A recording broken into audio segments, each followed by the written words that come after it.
welcome to my home. So I'm an artist, is what I do for a living, and so I take that kind of, sorry, Yona, my chair broken.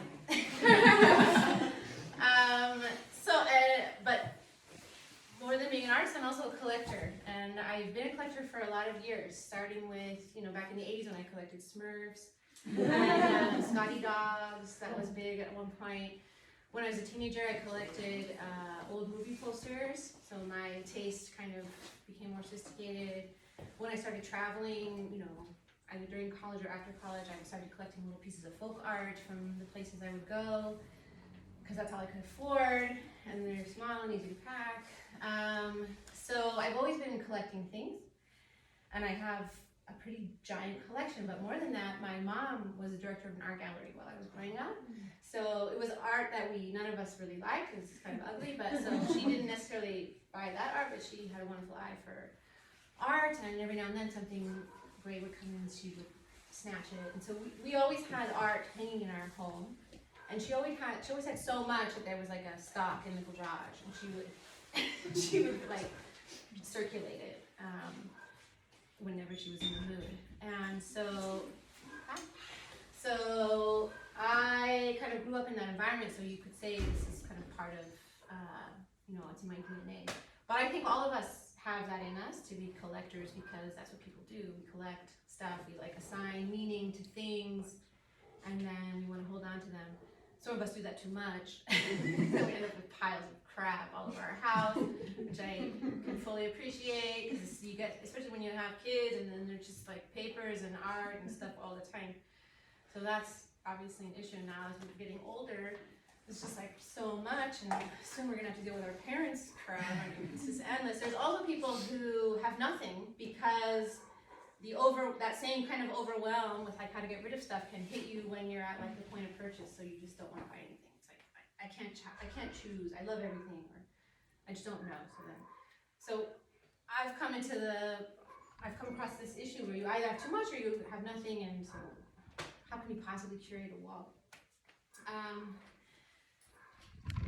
So that's a nice segue to the wall. So how did this wall come about? Again, I have a lot of things. I have a lot of art. I've been collecting a lot of things that I bought, a lot of things my mom gave to me from her house that we brought over in Jola. We moved here 10 years ago from California. And so it wasn't difficult for me to throw together a wall, and I've had different versions of this wall.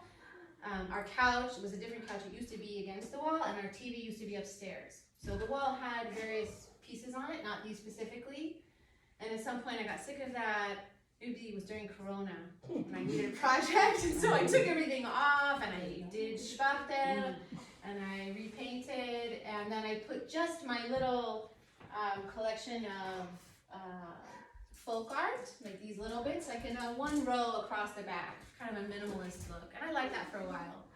But then my son, who's 17, asked me one day if we could move the television down here. And for me, I never wanted a TV in our living room. I never wanted to be the focal point of the house. I never wanted to just be like sitting in front of the TV all day, or the kids rather.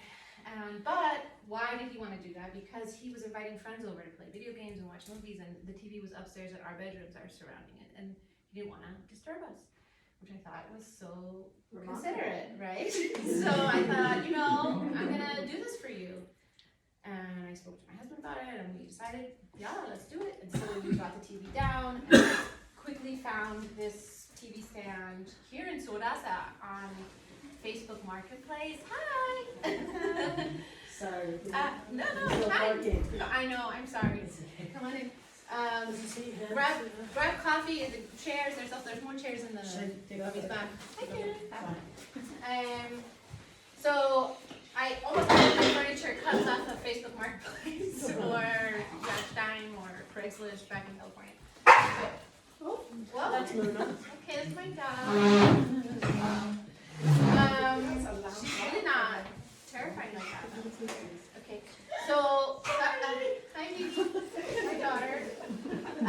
So I found this in the Samsung, which was magical because sometimes you find stuff on Facebook Marketplace and Sun for those who don't know is in sort of. The Sun is like a mile from here. It's a neighbourhood. It's a neighborhood here.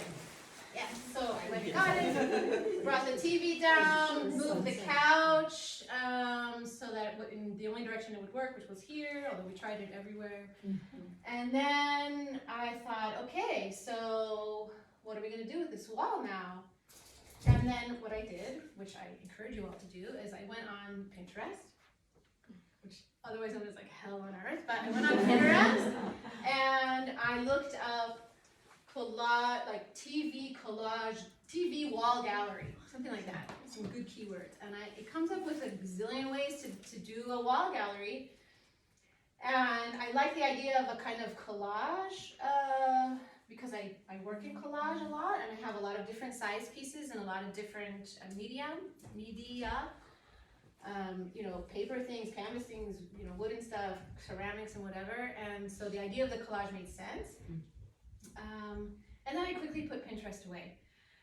And yes, Ken, Tikon, Sue, hi, welcome. תביאו כיסאות, יש גם פה, אף אחד לא רוצה להיות קרוב למורה. Anyway, so how did I do this, right? So for me, a wall is an opportunity in your house, of course, is an opportunity to tell a story. Because the things you collect are part of you and they're part of your journey in this world. So what I did is I took all the art that I have in the whole house, and it's a lot, and I brought it downstairs and I laid it out on the floor. I just think this is a good way to know what you're working with.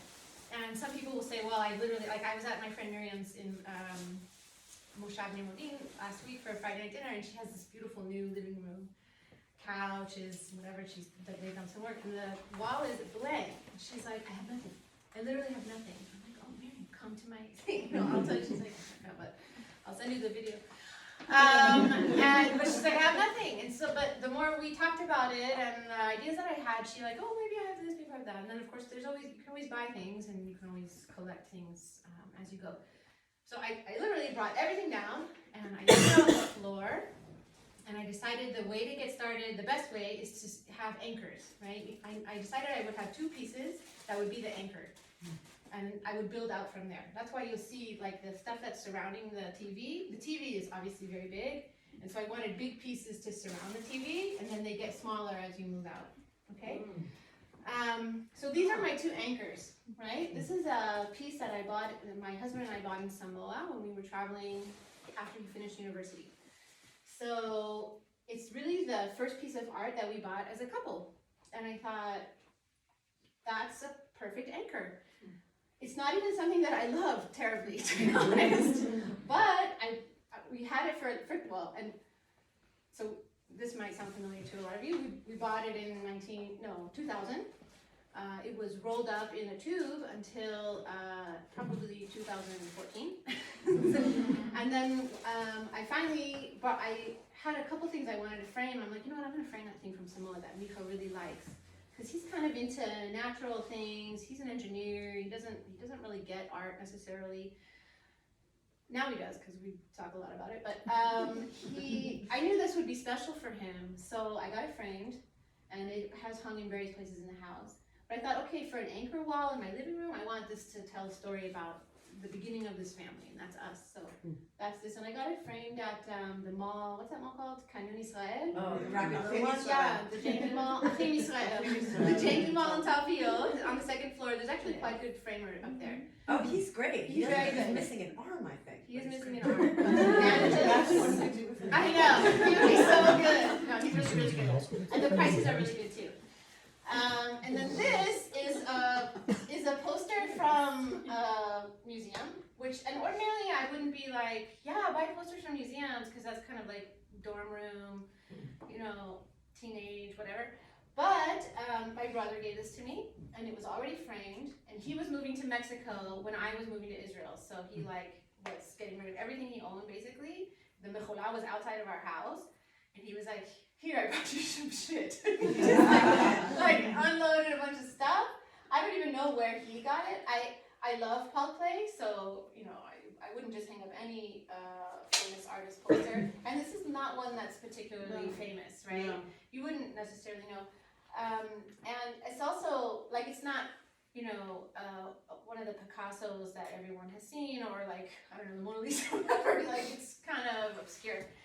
And I love I paint a lot of houses. That you'll find that theme in a lot of my work, and I love the landscape. I love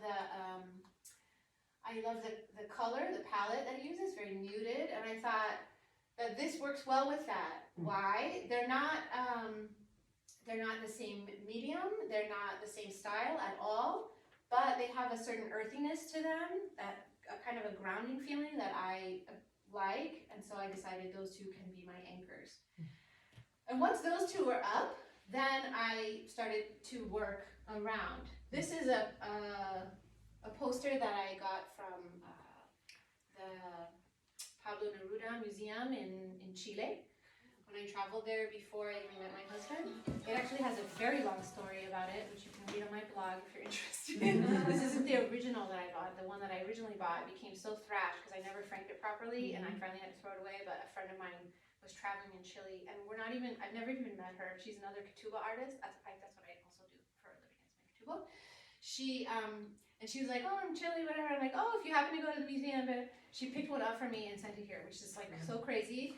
I don't know what it is about this poster that I love so much, but it just, like, some things just grab you and you can't really explain it, and they're forever in your lives. And then this is a photograph that my son took with his drone of Kinema. So, and it's always nice to like have things that your kids have done, or people in the family have done. So I framed that in a big old white frame from IKEA. IKEA, amazing resource. Not for all things, right? You can't have the whole house being IKEA, but definitely for frames. And framing something this low, putting it at eye level when you're sitting on the So couch. ordinarily, rules? no, or There are so no rules. there are no Mayhem! rules. No, Mayhem. total mayhem. No, so what I will tell you, and you will see, everything else in the house is framed at eye level, right? Go by 9, because, and when I go into other people's houses, I try to keep my mouth shut, but sometimes I have to just be like, dude, I cannot see what's up there. If it's like, my parents ever. no, please let me come there. I will The help. whole picture is on my level. You have to hang at eye level. But when you're doing such a big project, I actually didn't have these next to the TV in the beginning because I was thinking, oh, I can't put stuff down low. But it looked empty. There was something missing. And so I went back on Pinterest just to check myself, and I was like, I do this, and I saw them. I saw stuff around the TV, and I'm like, The okay. Pinterest God Well, says. Yeah. as soon as the TV is that level, you can put things Yeah, next to it that and level. also Micha wanted the TV low because the couch is low, and he didn't want it to be like you walk in the house and you see the TV. I mean, you do, but in his mind, he was like, No, let's you just have to keep it them as up low as on the wall. possible. People have them up on the wall. Yeah. So yeah, if you're doing something like installation like this, you can do low. It's fine. I wouldn't put it like right on the floor. Although I've seen that also, stuff leaned against the wall on the floor. It When you depends run out on- of space, you have to. You have to use the floor. I use everywhere. Yeah. Floor, ceiling. Okay, so from there, I moved out, and you'll see the pieces get a little bit smaller. This is a little print, it's like a 15 euro print I picked up in Barcelona. I like it because it has an artsy feel to it. It's a color wheel. But it's actually the ingredients of paella. Cute. This I picked up in a museum. I really recommend museum shops. Not to buy like a poster of the exhibition, but like this is a signed screen print by a Spanish artist, and I loved it. It was in the Miró Museum in Barcelona, and so I bought it and had it framed here. This one I have framed at Midot Tovot, which is also in Tapio. They're excellent. They're like fancy framers. But if you're doing something simple, it's not overly expensive. And then, this is a piece my mom gave me. It's just a little watercolor she picked up in Paris. It was in our kitchen, I think, so it reminds me, of home. These are 2 screen prints that I did in my screen print class in Jerusalem. Again, if you see them, just like I made 7 of each, and they're just I'm not a screen printer. I was just taking a class, but they're sort of like, oh yeah, that's pretty, but when you put them in a frame, they really pop, you know? And so I can't what's the word? Understate. Underemphasize. I can't Overemphasize. emphasize, whatever. Emphasize The power, enough. I can't emphasize enough the power of the frame because it elevates any old piece into something that's quite beautiful. This is a print on a canvas that I found in the old city, and I had it framed here with Melech, who's the framer Sorek. What, Yeah. ebony? Ebony, yeah. And so for Like like, in the street. for stuff that's, for little things I bring to him. He's pretty good. What? The frame, the The power frame, of the frame. the framing, yes. So taken with the Framing, yes. And then, yeah, this is also a screen print of mine that, you know, it's a crown, it's a corona. This is a beautiful wood carving from Indonesia that friends of ours gave us. They schlepped home. Which was shocking because it's like giant to bring home for a friend. But every house that we've lived in has had some kind of little kuch for this size of a thing, which is like in California, and so it was incredible. Also on our old house when we lived in the Shana, and here there was no specific cutout for that size, so I found it's found its place here. Up here, these are two. Now we get really small. These are two little pieces I found in Santa Fe where Micha's brother lives with his family, my husband's family. And I found them at just a street fair, an artist street fair. I love crowns, so I just love and I spoke to the artist and like we had a whole chat about selling art and her technique, so like I really enjoy that. And this one also, this raven, I found at an art fair in Laguna where I grew up. And it's the Sawdust Festival where we used to go every summer, so it also has like memories for me. Also my aunt, I have an aunt, Lenore, who passed away this year, and there's a poem by Edgar Allan Poe called The Raven, and that was like her favorite poem, and so now like everybody in our family has a raven in their house. And yeah, and then more folk art from those two are from Romania. That's where my grandmother's from, and I went there a couple years ago. And these are from travels in, I think, Peru. I had a collection of rag dolls as a teenager. I still have them, I just never put them anywhere, but so those are some of the rag dolls. And then this is mine, and there have been two others here, the same size, but I sold them, so this is the very last one I have, and I guess when it sells, I'll have to paint something else. So yeah, so that's the wall, that's the stories of the wall. Oh, the elephant is from Nepal. Yeah, and that's my husband and I were there on the same trip when we went to Samoa, and that's where he proposed to me. Oh. Yeah, which is so funny because like 2 days later we were at this kind of another street fair, and they were selling all these wood carvings, and it took me, I'm not joking, like 3 hours to pick this guy out, and so it's like surprising that we really ended up getting married because he was like, not to be kidding. But yeah, so what we overcame that hurdle, and that's a reminder of what you can get through together. Why small things all the way furthest? I just like it visually, because I want my anchor, because this is so big, and I wanted kind of to create a almost like an arc around it, and then just kind of build out from there. You could very well space these differently and have little things interspersed. I think that would look equally cool. It's just a personal choice. Okay, so. Did you paint the wall knowing that you were doing No, this? so the wall used to be white. We had our house painted a month ago, 2 months ago almost now. And I was gonna leave it white until the last minute. I changed it to this color. And I'm so happy I did because They pop out. because a lot of them are matted white, they really pop out with background color. How did you lay it out so that you knew everything was going to fit? Okay, so I'm Meaning gonna like- get to that. Oh, This is a little bit of artistry that goes into it, right? I mean, magic. Yeah, it's a little bit of magic. Okay, but first let me describe why this works, why I think it works. even though, so I went the collage route because my collection is quite eclectic, right? Different media, different genre, different, styles, different color frames. The reason it works, because it's not a hodgepodge, I think you'll agree, it doesn't look jumbled, but because there are certain, and I've stared at this wall a lot because I live here, so certain things have occurred to me only after the fact, so there obviously was some like inner workings going on. There are certain pairings and patterns happening, if you notice. So like obviously, the very obvious one's the watermelon, right? So I didn't put them right next to each other because that would have been kind of, what do you have, like a watermelon collection? It's too matchy, a little weird.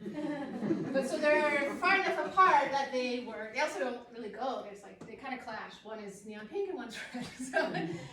So I put them kind of far apart. Other pairings, so what was I gonna say? Oh, so birds, right? I have a thing for birds. And they've also been in and out of my work for a long time. So there's little birdies here.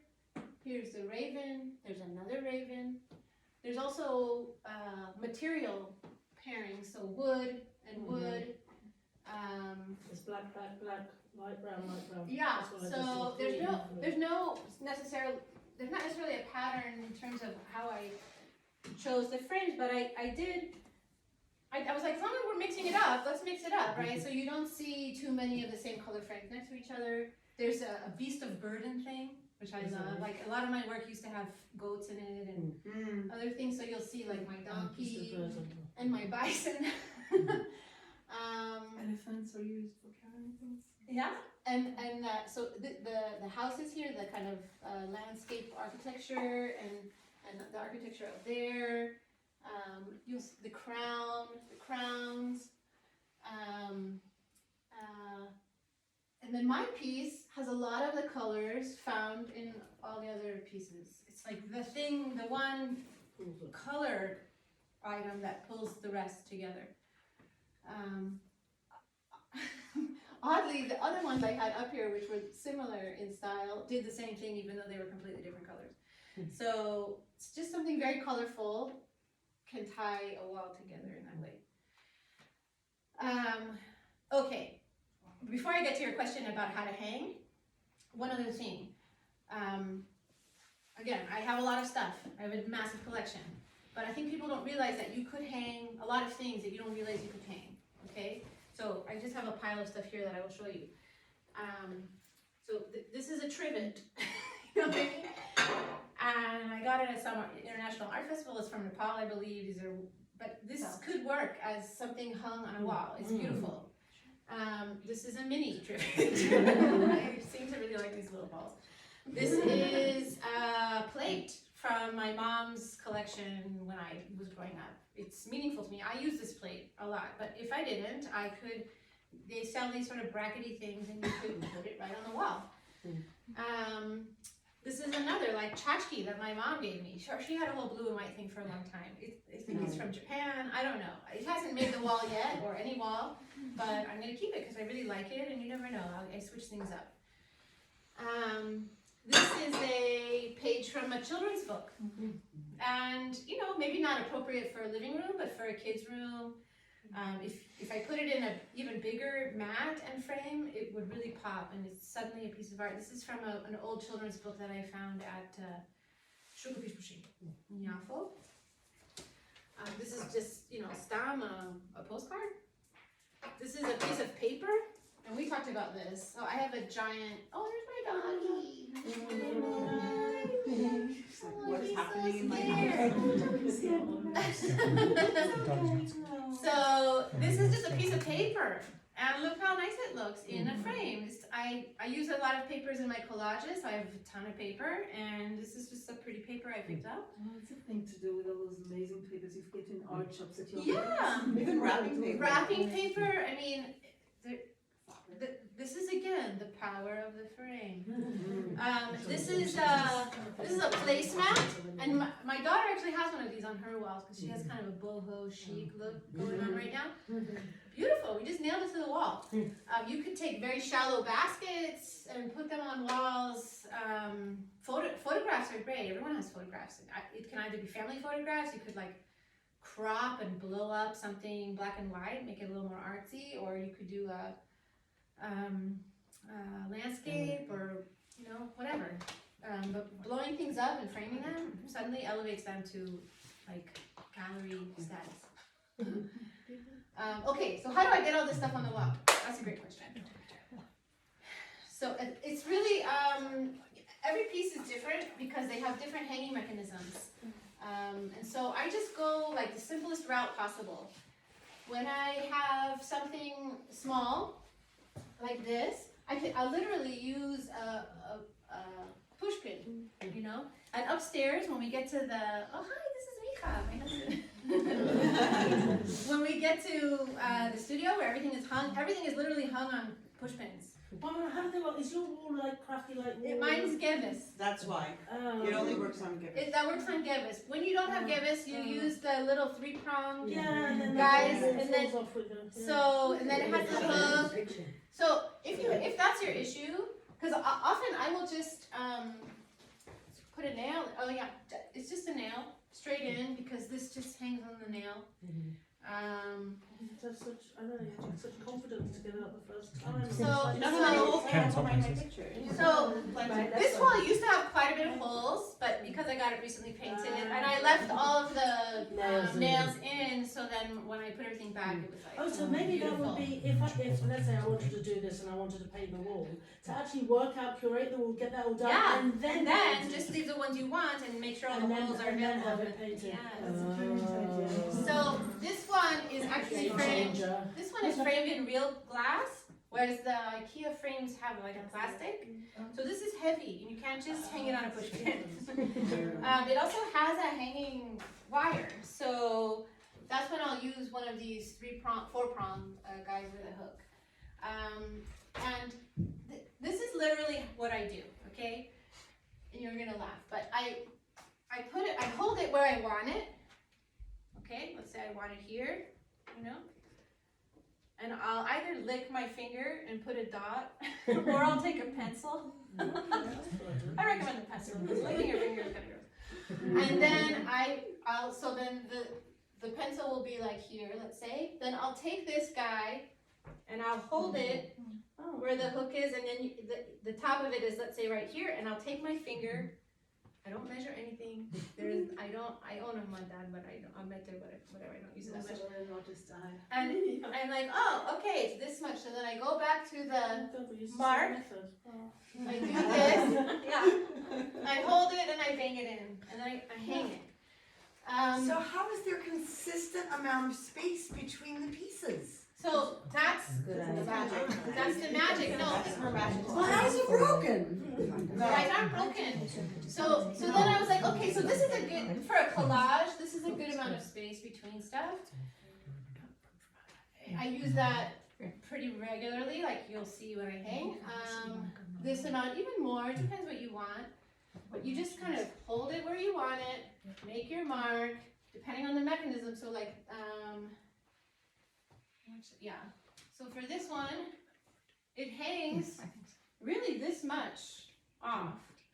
So let's say the top of it is here. I'm really just putting it, you know, a centimeter down. So that's the advantage if you're doing the working out, because you first work out the first two, and then you kind Right. of put So them that's around. why that's why the anchor is so important, because once these two are in, then you're like, okay. Now, how do you work out what you're going to put on there? You know which ones, where you're going to put it. Do you start with one and then work around it? Yeah, so I start with the anchors. Without really knowing what's going to go next to it? A little bit. So I start with my anchors. It's important to get those two in. Of course you can switch them out, but once the nails are in, like not everything's the same size, so it might not work. Start with these two. Realize that I want to frame the whole television. Yeah. Put those two in. Again, remember, all my art is on the floor.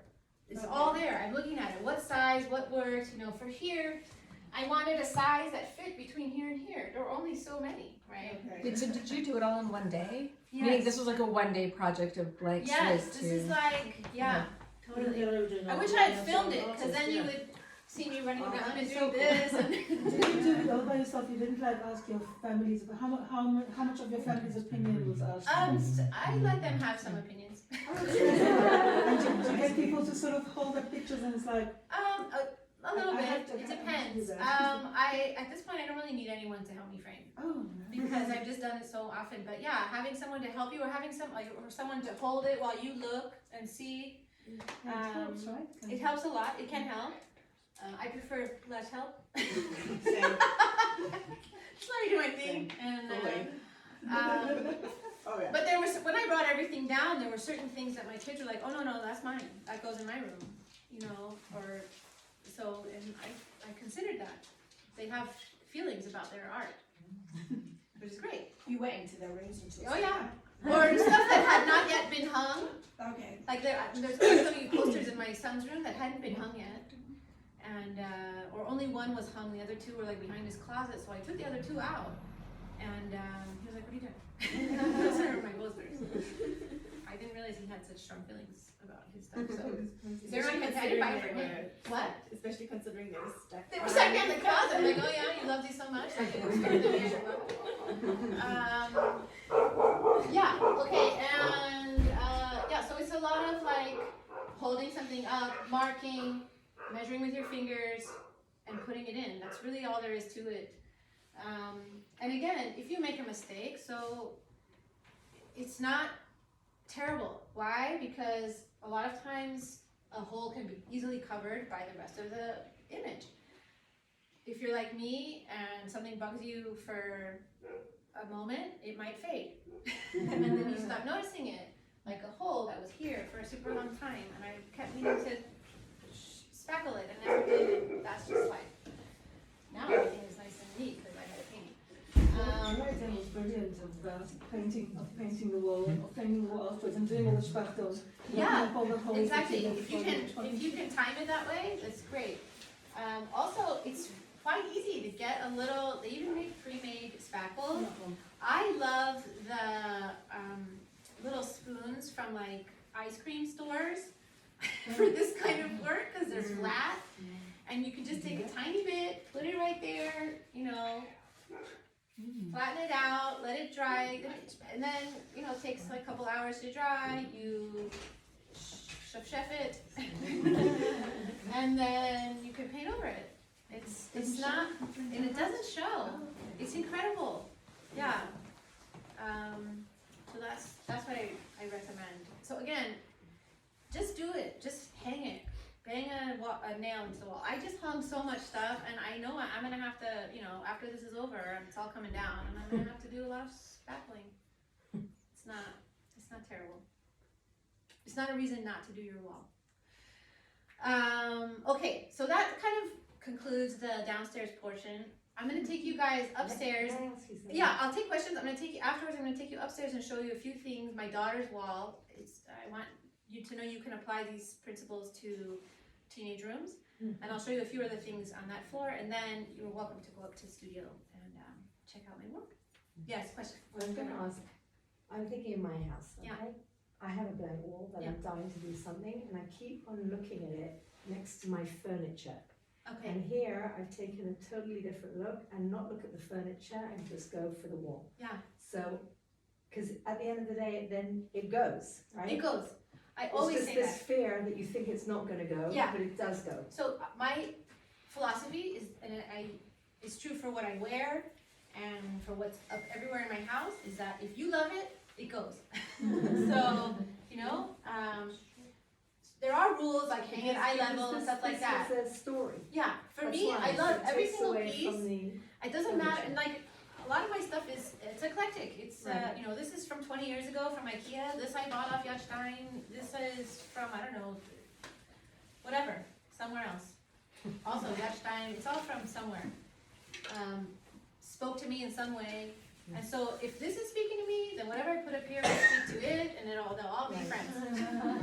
And likewise, because I think I'm a little bit on the worry on the purchase. Yeah. So on the one hand, I've got some stuff, but I just realise I just never know I don't know what to buy or whatever. Yeah. I get it. So my stuff is I've got whatever.